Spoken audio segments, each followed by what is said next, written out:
రాష్ట్రంలో ఓవైపు నిరసనలు సమావేశాల పర్వం కొనసాగుతున్న కేంద్రం తన పని తాను చేసుకుపోతోంది. ఇరు ప్రాంతాల్లో శాఖల వారీగా ఆదాయ వ్యయాల లెక్క తేలుస్తోంది. ఇప్పటికే గ్రేటర్ హైదరాబాద్ స్థితిగతులను ఆరా తీయగా ఇప్పుడు వేర్వేరు శాఖలపై దృష్టి పెట్టారు.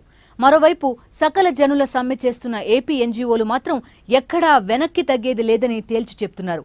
దీంతో సమస్యను సామరస్యంగా పరిష్కరించేలా కాంగ్రెస్ యత్నిస్తోంది. మరోవైపు ప్రభుత్వం ఎప్పటికప్పుడు పరిస్థితిని సమీక్షిస్తూ చర్యలు చేపడుతోంది.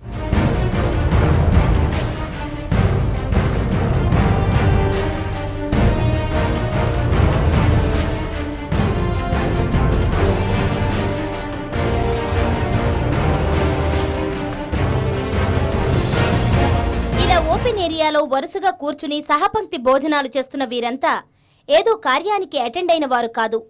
ఎక్కడో ఏదో ఓ ఊళ్ళోని దృశ్యం కాదేది. సాక్షాత్తు రాష్ట్ర ప్రభుత్వ ప్రధాన కార్యాలయం సచివాలయంలో ఉద్యోగుల వినూత్న నిరసన కార్యక్రమం ఇది. రాష్ట్రాన్ని విడగొట్టొద్దంటూ ఆందోళన చేస్తున్న ఏపీ ఎన్జీఓలు ఇలా సెక్రటేరియట్ ఆవరణలో సహపంక్తి భోజనాలు చేశారు. సకల జనుల సమ్మె చేస్తున్న ఉద్యోగులు విధులు బహిష్కరించి మరీ ఇలా నిరసన వ్యక్తం చేశారు.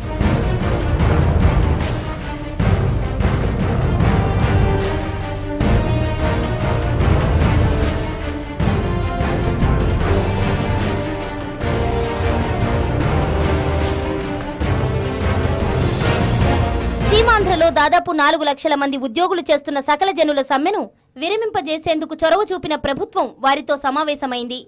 ఏపీ ఎన్జీఓలతో మంత్రివర్గ ఉపసంఘం చర్చలు జరిపింది. సమ్మె విరమించాలని కోరింది. ప్రభుత్వ విజ్ఞప్తిని తిరస్కరించిన ఏపీ ఎన్జీఓలు రాష్ట్ర విభజన నిర్ణయాన్ని వెనక్కి తీసుకునే వరకు ఆందోళన కొనసాగిస్తామని ప్రకటించారు.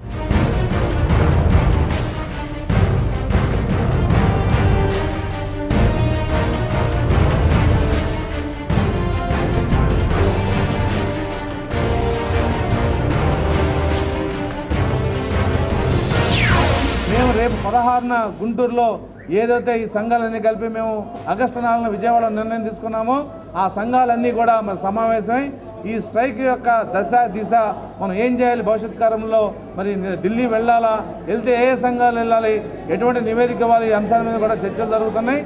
సమ్మెను అయితే ఈ రోజున యథాతథంగా కొనసాగిస్తాం. ఈ నిరవధిక సమ్మెగానే ఉంటుందని చెప్పి నేను స్పష్టం చేస్తాను. రెండో విషయం ఏంటంటే ఇవాళ రాష్ట్రం ఏర్పడాలని ఒక పొలిటికల్ నిర్ణయం జరగగానే కొన్ని ఉద్యోగ సంఘాలు ప్రభుత్వానికి ప్రమోషన్లు ఇవ్వకూడదు, లేదంటే మీరు చేసే పనులన్నీ రాష్ట్ర విభజన ఏర్పడే ఆపాలని చెప్పి కొన్ని రిప్రజెంటేషన్ ఇవ్వడం జరిగింది. మీరు రాష్ట్రం విభజన అవుతుందా లేదనేది పక్కన పెడితే ఈ రోజున ఈ రాష్ట్ర విభజన అయ్యే వరకు కూడా ఈ ప్రభుత్వంలో జరగాల్సిన విధులన్నీ, ఈ ప్రభుత్వం చేయాల్సిన ఉద్యోగులకు సంబంధించిన అన్నీ కూడా మీరు స్పష్టంగా చేయాలని చెప్పి మీకు ఈ కమిటీని కోరాం. ఆ కమిటీ కూడా హామీ ఇవ్వడం జరిగింది. ఈ సమ్మె యథాతథంగా జరుగుతుంది. మా భవిష్యత్ కార్యాచరణ అన్నీ కూడా రేపు 16న జరగబోయే గుంటూరు సమావేశంలో మీకు తెలియజేస్తాం. మరోవైపు ఉద్యోగుల సమ్మె పరిణామాలపై ప్రభుత్వం సమీక్ష జరిపింది. వివిధ విభాగాల అధికారులతో సమావేశమైన సీఎం సమ్మె వల్ల ప్రజలకు ఎలాంటి ఇబ్బంది కలగకుండా చూడాలని ఆదేశించారు. అన్ని అత్యవసర సేవలు అందేలా చర్యలు చేపట్టాలని, అధికారులంతా అప్రమత్తంగా ఉండాలని కోరారు.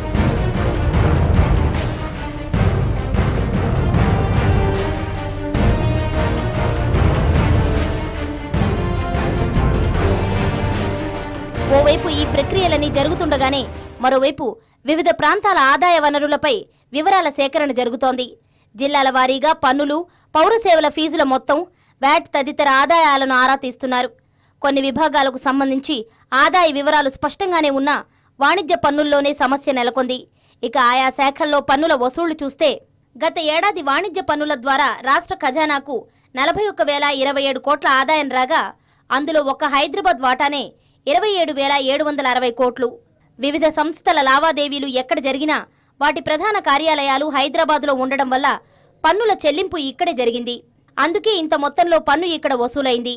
ఎక్కడి పన్నులు అక్కడే చెల్లిస్తే ఈ వ్యత్యాసం వచ్చే వీలు లేదు.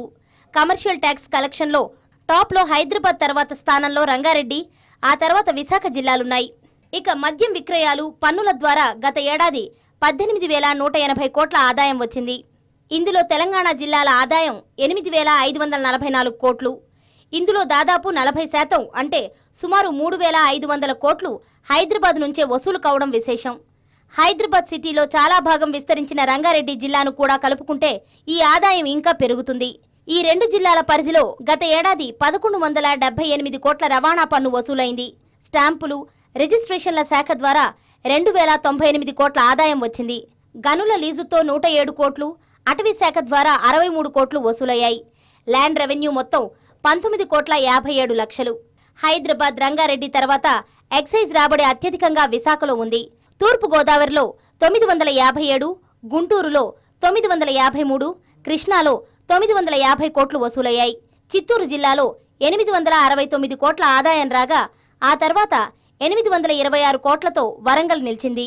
ఎక్సైజ్ రాబడిలో అన్నింటికంటే తక్కువగా నిజామాబాద్ జిల్లాలో 396 కోట్లు మాత్రమే వసూలయ్యాయి.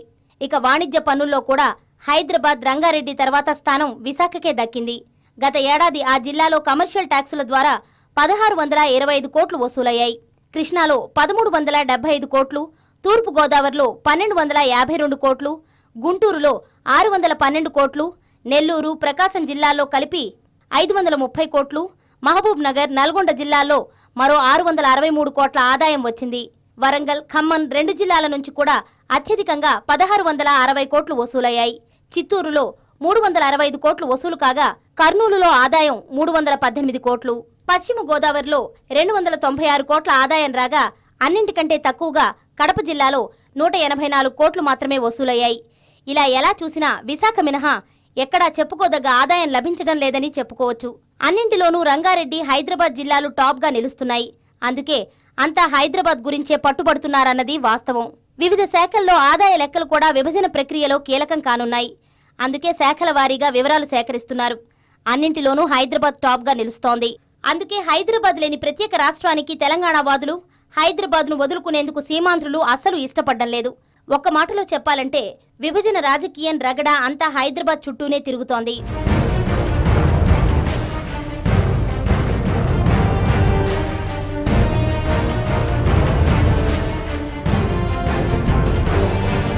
దీర్ఘకాలంగా రాష్ట్రంలో నెలకొన్న అనిశ్చితికి తెరదించేందుకే ప్రత్యేక తెలంగాణ ప్రకటించినట్టు కాంగ్రెస్ స్పష్టం చేసింది. ఈ నిర్ణయాన్ని సీమాంధ్రులు కూడా అంగీకరించేలా చర్చల కోసమే కమిటీ ఏర్పాటైందని గుర్తు చేసింది. సున్నితమైన ఈ పరిస్థితుల్లో ఎవరూ ఇతర ప్రాంతాల వారిని రెచ్చగొట్టే విధంగా వ్యవహరించరాదని కాంగ్రెస్ రాష్ట్ర వ్యవహారాల ఇన్ఛార్జ్ దిగ్విజయ్ సింగ్ కోరారు. Telangana resolution was passed by the Congress Working Committee. Now the government has to move on it. No one is stopping the political leaders to meet the Home Minister. They can go and meet the Home Minister. This Antony Committee has been appointed by Mrs. Sonia Gandhi internally to meet the Congress leaders of Telangana and Seema Andhra, and we are open to meet anyone who doesn't belong to the Congress party also. If the other political parties have a hesitation of coming to us, they have an opportunity to discuss all these issues when the issue goes for resolution in the Andhra Pradesh Assembly or when the draft bill comes to the Parliament. So therefore, I feel there is no need for a separate committee by Government of India at the moment, but if they constitute it, I have no objection also. But they say that the situation has been changed in the state, so that they are demanding. No, situation has not changed. The government in Andhra Pradesh has got the mandate to be in power till 2014. So it is now a matter of law and order, which the Congress Chief Minister and the government are tackling now. So, sir, even after you've restricted, Seemandhra MPs and politicians to not to give statements for. I have also restricted the Telangana ministers and Lok Sabha and members of Parliament to restrain from making any statement which may provoke any feeling. రాష్ట్ర విభజన ప్రక్రియ ఎలా సాగుతోంది? అందరికీ హైదరాబాదే ఎందుకు కీలకమైంది? వివరాలు తెలుసుకున్నాం కదా. మరో ఇంట్రెస్టింగ్ సబ్జెక్ట్ తో మళ్ళీ మీట్ అవుదాం. Till then stay tune to I news.